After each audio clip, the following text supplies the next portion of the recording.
E aí eu falei que eu ia dar um exemplo para vocês, né? Quando a gente fala de carta de controle, que aí para aqueles que já estavam acompanhando a live aqui com a gente, eu fiz o meu mestrado em carta de controle em 2015, já faz um tempinho, e eu gosto muito dessa ferramenta para a gente falar sobre garantia de validade de resultado, tá?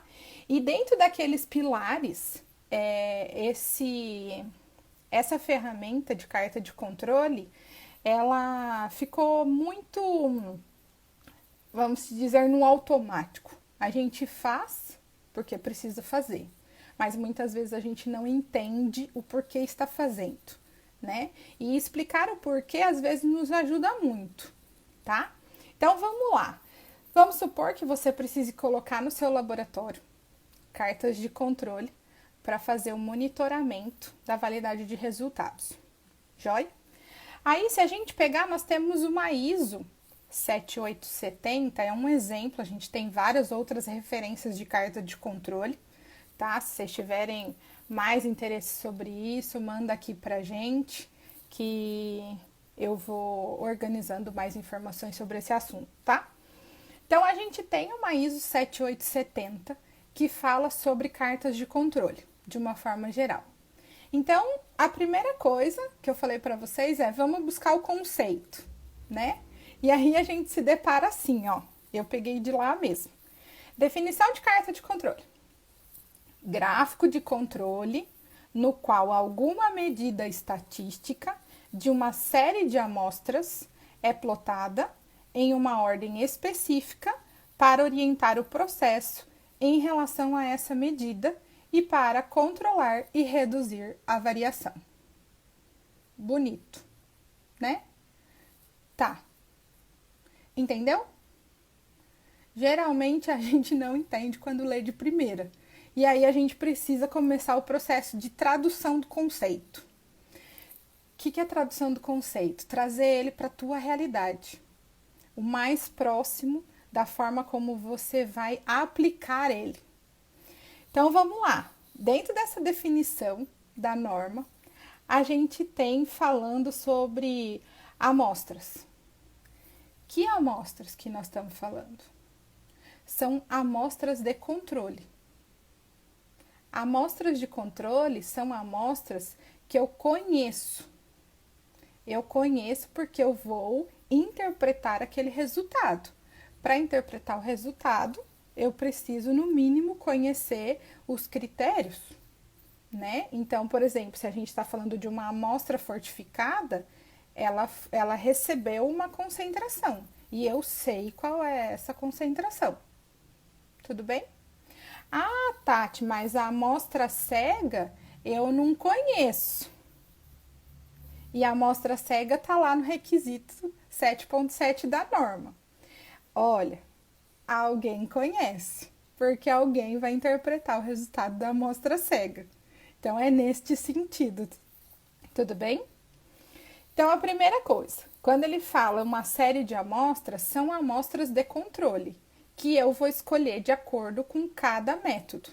Cada método de análise é importante algumas amostras de controle, ou uma ou várias, e a gente vai falar um pouquinho disso, tá? Outra coisa, essas séries de amostras que são analisadas, elas são plotadas em ordem específica. Gente, que ordem é essa? É a periodicidade que você vai analisar essa amostra. É o tempo cronológico em relação à periodicidade dessas amostras. A carta de controle a gente usa para fazer um monitoramento contínuo. Então, desde lá da validação, da verificação do meu método, eu coloquei ele na rotina, eu preciso já incorporar essas amostras de controle para ir fazendo esse monitoramento. Porque cada amostra que eu analiso é uma amostra desconhecida. Eu não sei qual é o resultado que eu espero. Então, se eu não sei o que eu espero, como que eu vou saber se está tudo bem ou não? Né? Aí a gente vai adotando essas medidas de controle para a gente ir entendendo se o processo analítico está tudo bem ou não, tá? Outra coisa, Ele fala sobre orientar o processo, porque a carta de controle, ela veio de controle estatístico de processo, que é o famoso CEP, muito utilizado em indústrias, né? E ele veio para o laboratório e alguns termos se mantiveram. E aí o que acontece? A carta de controle ela vem para orientar o processo. Qual é o processo para nós que somos de laboratório? O processo é o nosso método de análise, né? O que a gente está querendo monitorar ao longo do tempo. É o nosso método de análise. Pode ser outras coisas? Pode. Com certeza pode. Tudo depende do seu objetivo. Ah, eu quero monitorar a periodicidade de calibração dos meus instrumentos. Posso monitorar através de carta de controle? Posso também. E aí o seu processo passa a ser o seu equipamento, a performance do seu equipamento. Ah, mas de uma forma geral, nosso foco aqui de bate-pronto seria o nosso método de análise. Tudo bem? Aqui, ó, qual a periodicidade ideal para a utilização dessas amostras, das amostras de controle, né? A cada número X de lotes ou 1x na semana em dia fixo, por exemplo. Ai, adorei a sua pergunta. Muito obrigada. Então, o seguinte, não existe uma periodicidade X ideal para todo mundo. Mas, porque aqui a gente tem, ó, a gente lembra que eu falei que a gente tem algumas diferenças, né, com relação aos segmentos de atuação. Então, por exemplo, se você for da área ambiental, a gente tem bem preconizado, tanto no Standard Methods quanto em EPA, que são os principais métodos normalizados para nós, a gente tem a periodicidade de 5% das suas amostras. Então, a cada 20 amostras, você vai passar o seu controle. Mas, isso precisa ser interpretado, tudo bem? Por isso que eu falo que antes da obrigatoriedade, vem um pouco a importância que você dá para aquela amostra de controle. Por exemplo, se a gente está falando, exemplos, tá? Se a gente está falando de um método físico-químico, qualquer, da parte ambiental, e a gente tem essa informação de periodicidade nas referências normalizadas que nós seguimos, eu vou estudar como é a rotina do meu método. Se eu tiver mais do que 20 amostras diariamente, eu vou colocar os meus controles diários. Se eu tenho 20 amostras na semana, por que eu vou fazer os controles diários? Mas, de novo, não tem uma regra, tá? A gente está conversando sobre. Aí a gente tem o seguinte, olhando para o lado da importância. Qual é a amostra de controle que nós estamos falando? Se a gente está falando, por exemplo, de um método que tem curva de calibração, e eu vou utilizar essa curva de calibração para quantificar as minhas amostras, concorda que ela é muito importante? Porque qualquer desvio que eu tenha nessa curva vai refletir diretamente na quantificação das minhas amostras. Então, a conferência dessa curva de calibração, a checagem dessa curva de calibração, por mais que tenha-se a obrigatoriedade, é muito importante. Então, antes de qualquer análise por curva de calibração, a gente sempre recomenda que seja feita a checagem dessa curva. Então, vale a pena a gente fazer o quê? A gente tem o processo que é o nosso método de análise, certo? Nesse método de análise, além desse método de análise, a gente tem o conceito de todas as possíveis amostras de controle, né? O que são, para que serve, entender como faz. E aí, o que acontece? Eu vou linkar. Nesse meu método de análise, é importante eu ter um branco para acompanhar o processo de contaminação. É importante eu ter uma amostra fortificada, porque a minha matriz é muito crítica. É importante eu ter a checagem de curva, uma vez que essa curva é utilizada para poder fazer a quantificação das minhas amostras. Então, eu vou fazer o link. Para esse método de ensaio, é importante que eu tenha essa e essa amostra de controle. Como que eu vou definir a periodicidade? Para cada segmento, a gente tem uma padronização, beleza? Essa padronização, essa recomendação que a gente tem dos órgãos, dos métodos normalizados, a gente pode levar em consideração e já fazer a tradução para a sua rotina de trabalho.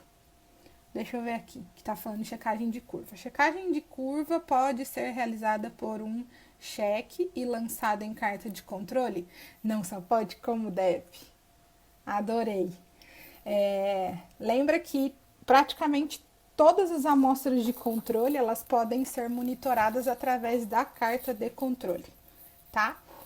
Lembra que esse é um bate-papo inicial. Eu tô anotando aqui tudo que não vai dar tempo de eu falar, para a gente poder dar continuidade na sequência, tá? Então, para a gente definir... Oi, dona Adelina, tudo bem? Para a gente seguir com esse processo de identificar qual é a periodicidade, eu preciso entender como é a sua frequência de análise e fazer o confronto com qual amostra de controle a gente está falando. Porque o que acontece? Na qualidade analítica, assim como muitas coisas na vida, é compromisso-benefício. Se você olhar para a sua batelada de análises, se você não organizar muito bem esse processo, você daqui a pouco vai estar fazendo mais amostras de controle do que amostras reais, né? Amostras desconhecidas. Então, a gente sempre precisa equilibrar essa balança para ter resultados válidos, porém, a cada vez que você faz uma amostra de controle, você não está fazendo uma amostra desconhecida, né? Uma amostra de cliente. Então, a sua produtividade cai. Existe uma balança aí para a gente cuidar. Por isso que é importante a gente olhar a amostra de controle, a importância que ela tem para o meu método de análise, a fim de garantir essa validade de resultado, entender qual é a frequência de análise desse método e aí sim definir qual vai ser a periodicidade de cada um. Porque a gente, para um método, a gente pode ter amostras de controles que são fundamentais e precisam ser analisadas antes de qualquer amostra desconhecida, como os cheques de curva, por exemplo. São fundamentais, uma vez que a partir dele você dá o aval de que aquela curva está válida. E aí, na sequência, as amostras vão passar pela mesma curva que você viu que estava ok. Amostras em duplicata. Analisar 2 vezes a amostra. Ah, Tatiana, isso não é importante? Gente, toda a amostra de controle, ela é importante. A gente só precisa definir qual é o objetivo. O que você quer ver com aquela amostra de controle. Se eu quero validar uma curva de calibração, ela tá ok, eu posso usar...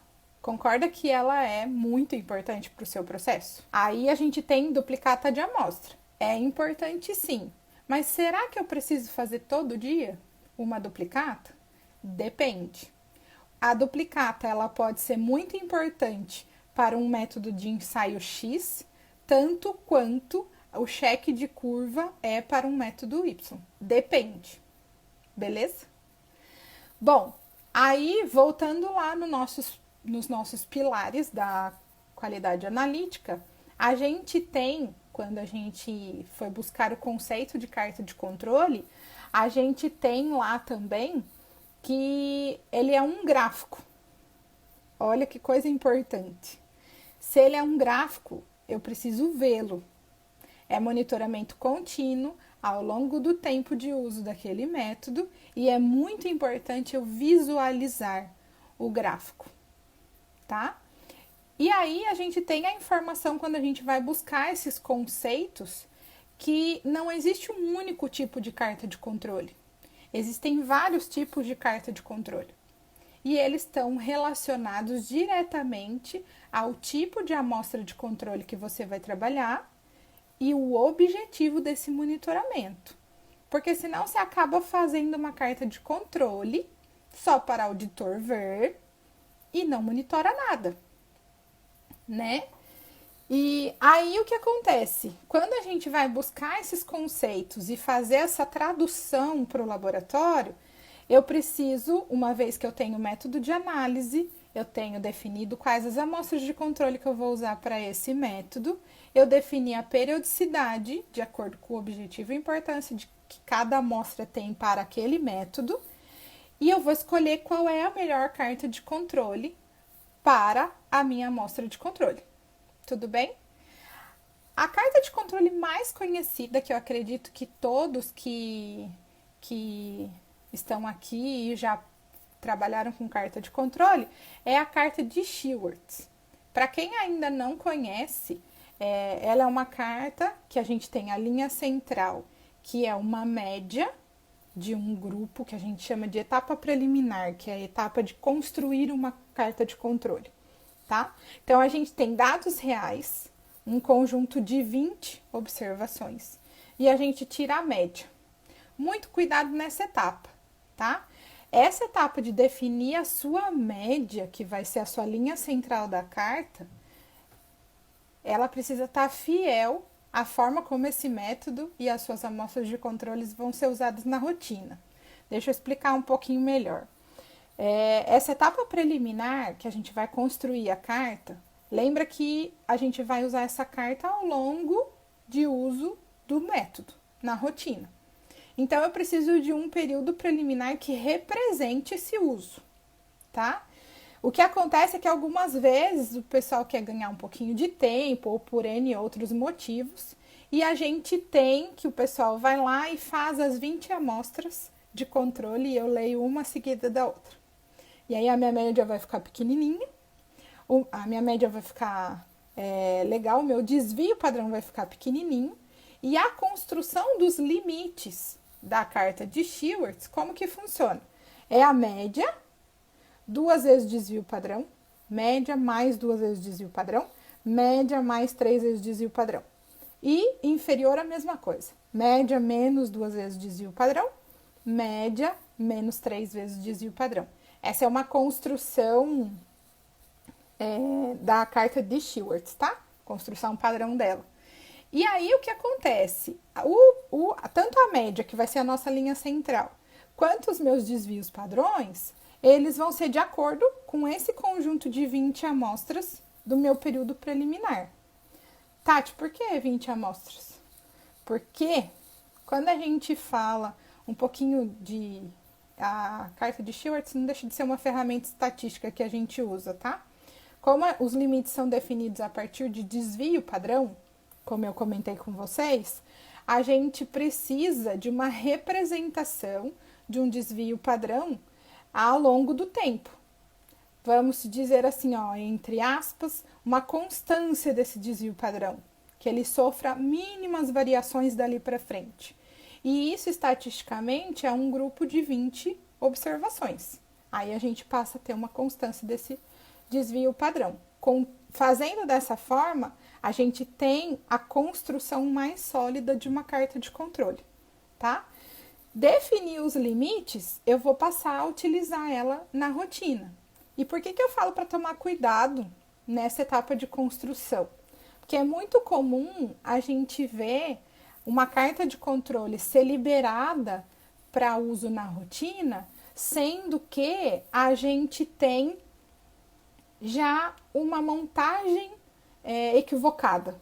Por exemplo, eu vou fazer uma carta de controle de Schwartz para um padrão de checagem de curva, e esse padrão é de 10 ppm, miligrama por litro, tá?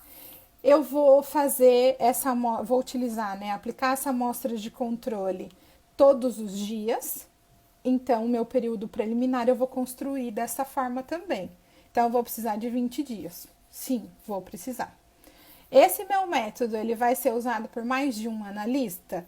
Vai ser usado por mais de um analista. Então, é importante que esses analistas, que hoje estão treinados para usar esse método, estejam contemplados no meu período preliminar de construção da carta.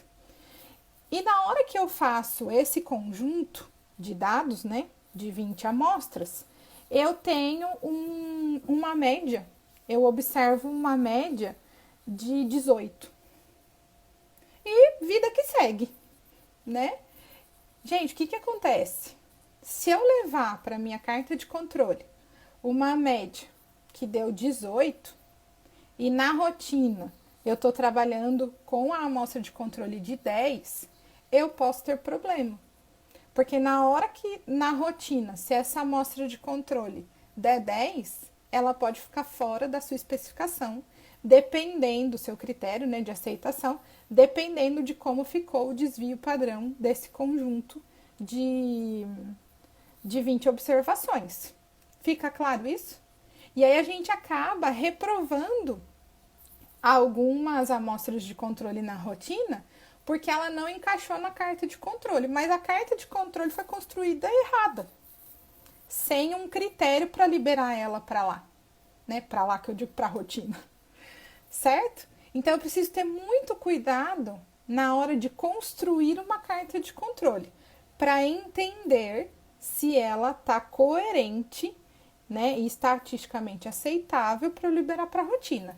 Caso contrário, eu preciso entender, será que o meu período preliminar não foi construído errado?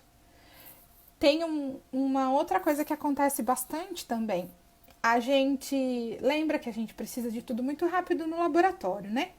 E aí o que acontece? Então eu preciso liberar logo a carta de controle. Então hoje mesmo eu, Tatiana, já vou lá, vou fazer uma amostra de controle de 10 miligramas por litro e eu vou ler essas amostras 20 vezes e vou construir essa carta de controle e tá resolvido. Cuidado! Isso é um tiro no pé muito grande. Porque aí o que acontece? Se eu for ler, eu tô vendo só desvio de leitura, né? Não tem desvio de preparo, não tem desvio de analista, não tem desvio de nada, a não ser a leitura da mesma coisa num curtíssimo espaço de tempo. A chance do meu desvio ficar muito baixo é muito grande. Desvio muito baixo vão ter limites de atenção e controle muito estreitos. E aí pode ser que você não sustente isso na rotina, porque o período preliminar não foi construído de acordo com a realidade de uso do método. Porque lá no uso do método eu vou ter dias diferentes, eu vou ter véspera de feriado, eu vou ter profissionais diferentes, eu vou ter N variações que eu não tive na construção da carta. E aí vai ficar com aquela situação. Eu ploto o cheque de curva, dá fora. Eu ploto o cheque de curva, dá fora. E aí você acha que é o seu controle e não pode ser a construção da sua carta, tá? Deixa eu ver mais uma questão aqui. Tati, Standard Métodos tem uma tabela de controles aplicáveis para cada método. Mesmo usando o método Standard, o laboratório pode determinar os controles que ele quiser? Cuidado! Lembra o seguinte, quando a gente tem um método desenvolvido, essa flexibilidade de escolha de amostras de controle é maior, tá? Quando eu sigo um método normalizado, é muito importante considerar os controles aplicáveis a ele, como o Standard traz. Então, se você está trabalhando lá com os métodos físico-químicos, métodos normalizados, segue ele na íntegra, dê uma atenção para minimamente você aplicar aqueles controles. Se você sentir necessidade de mais, um adicional, um extra, para monitorar algo que é importante para você no laboratório, aí sim você pode inserir novos controles, tá? É uma dica. Beleza? Bom, e aí, pra gente só fechar aqui o exemplo da carta de controle, mas a gente tem então a tradução do conceito para a realidade do seu laboratório. Você vai entender, beleza, eu vou fazer a carta de controle para o método de análise X, para essa amostra de controle Y, com essa periodicidade, usando a carta de controle de Schwartz. Beleza? Tá definido. Essa carta de controle, ela está onde? A Schwartz. Você vai ter que montar ela no Excel ou ela já está disponível num software? Não, vamos trabalhar com Excel. Então, vamos procurar se a tradução do seu conceito está ali na sua ferramenta, na planilha de Excel. É muito importante, só uma dica na parte de carta de controle, a gente ter o campo de observação e análise crítica, tá? Para a gente ir apontando ali mesmo quais são as ações que eu estou tomando e se eu tive alguma observação na rotina que fez com que aquele resultado ficasse mais próximo ou fora do limite, tá? Ajuda bastante nas tomadas de decisão, beleza? Depois que fiz isso, eu vou formalizar o processo, que é passar para quem vai executar o passo a passo. Então, e aí isso pode ser feito de N formas, tá? É o momento que a gente coloca o como deve ser feito. Então, um exemplo. A gente tem um exemplo no qual a gente pode ter um procedimento documentado que explica, que traz os conceitos. O que é a carta de controle, definição das amostras de controle que você vai aplicar no laboratório, como interpretar uma carta de controle é muito importante, tá? Para você tomar as ações, você precisa saber o que é a carta, que é o gráfico, tá te mostrando, tá? A gente vai ter outras oportunidades de falar sobre isso. Então, eu vou descrever todos os conceitos já traduzidos para a realidade do meu laboratório. Depois, em cada método de análise, eu posso já trazer o controle de qualidade e explicar, olha, para esse método de análise, a gente faz essa amostra de controle que é feita desta forma, nesta periodicidade, e esse resultado é plotado na carta X, que é um software ou uma planilha. Então, eu vou detalhar tanto o conceito quanto como deve ser feito, tá? E eu vou trazer qual é a ferramenta, qual é o registro que a gente vai fazer essa observação. E por último, colocar em prática. Só que geralmente não é a gente que coloca em prática. Então, a gente precisa passar para quem vai executar a importância e obrigatoriedade desse processo. Senão, a gente não convence para que a outra pessoa faça. O outro precisa saber a importância do que ele está fazendo, para aí sim a gente ter sucesso na execução diária, semanal, por hora, depende. Tudo bem? Bom, é isso que eu queria passar para vocês nesse bate-papo. Só repetindo então, a gente trabalha com qualidade analítica focada em 4 pilares, tá? O primeiro é o conceito. Buscar as definições, traduzir as definições para o seu laboratório, para a sua realidade, entender o que é aquilo que a gente está falando.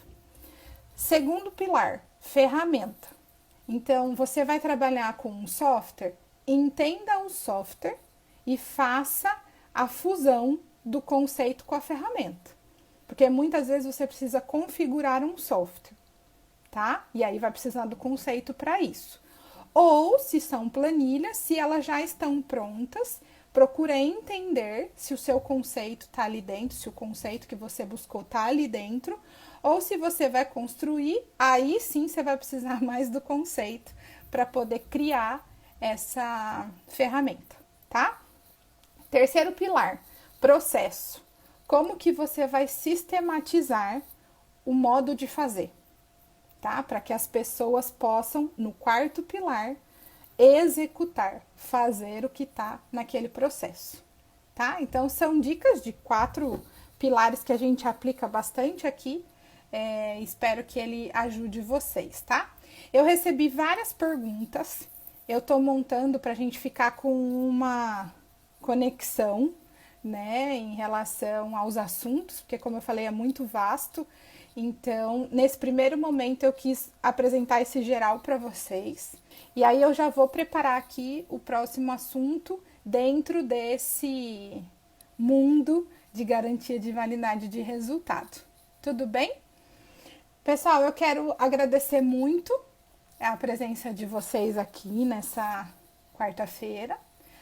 Espero que tenha feito sentido para vocês. Se tiverem mais dúvidas, curiosidade, alguns assuntos que vocês passam no laboratório e queiram compartilhar aqui com a gente, para a gente poder conversar um pouquinho sobre, fiquem muito à vontade nas nossas redes, pode mandar, tá bom? Gente, muito obrigada. Um abraço para vocês e até a próxima. Tchau!